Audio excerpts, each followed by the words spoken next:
નમસ્કાર દર્શક મિત્રો, હું છું મોહન મેરિયા. આપ જોઈ રહ્યા છો કચ્છ વાગડ ટીવી.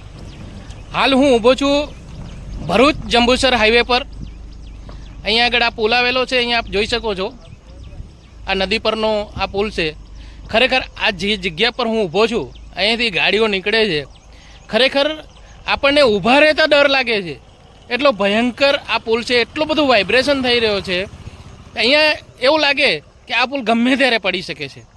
આ ભયંકર સ્થિતિમાં અહીંયા આગળ ઓવરલોડ સાધનો અહીંથી ચાલી રહ્યા છે, પબ્લિક અવર જવર થઈ રહી છે અને આ ખરેખર બહુ ભયંકર સ્થિતિમાં છે.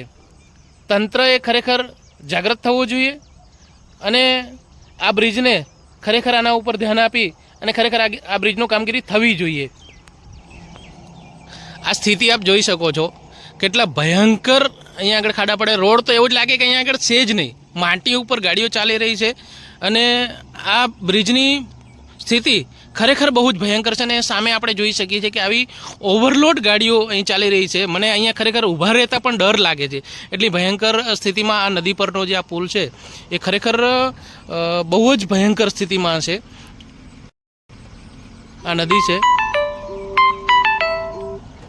અત્યારે સવારનો પહોર છે અને હું અચાનક આ રસ્તેથી નીકળી રહ્યો હતો અને આ બ્રિજ જ્યારે મેં જોયો તો ખરેખર અહીંયા આગળ આપણે જોઈ શકીએ છીએ કે બસોની અવર જવર છે, પબ્લિકની એટલી બધી અવર જવર છે અને આવા હેવી વ્હીકલ પણ અહીંથી પસાર થઈ રહ્યા છે અને આ બ્રિજ ગમે ત્યારે પડી શકે તેવી સ્થિતિમાં છે. ગઈકાલે અહીંયા સમાચાર મળ્યા એવા કે ગઈકાલે અહીંયા આગળ સ્થાનિક આજુબાજુના વિસ્તારના લોકો દ્વારા વિરોધ પ્રદર્શન કરવામાં આવ્યું અને ઘણા બધા લોકોને પકડીને જેલમાં પણ પૂરી દેવામાં આવ્યા છે. એટલે ખરેખર આવી પરિસ્થિતિઓને જોતાં એવું લાગે છે કે ભારતની અંદર અને ખાસ કરીને અત્યારે હાલે જ્યારે ગુજરાતની વાત કરી રહ્યા છીએ તો ઘણી બધી જગ્યાએ બ્રિજોની આવી હાલત છે અને જ્યારે લોકો એની રજૂઆત કરે છે ત્યારે તંત્ર દ્વારા તેમને જેલ હવાલે કરવામાં આવે છે. તો શું થશે ગુજરાતનો? આ એક સૌથી મોટો પ્રશ્ન છે.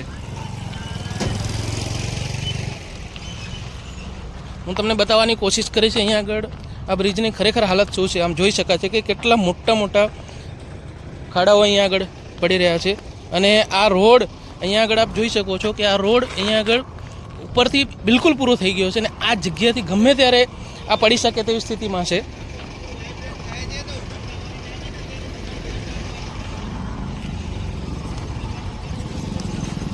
આવી આખા બ્રિજની હાલત આવી છે અને આ બ્રિજ ગમે ત્યારે અહીંયાથી તૂટી જાય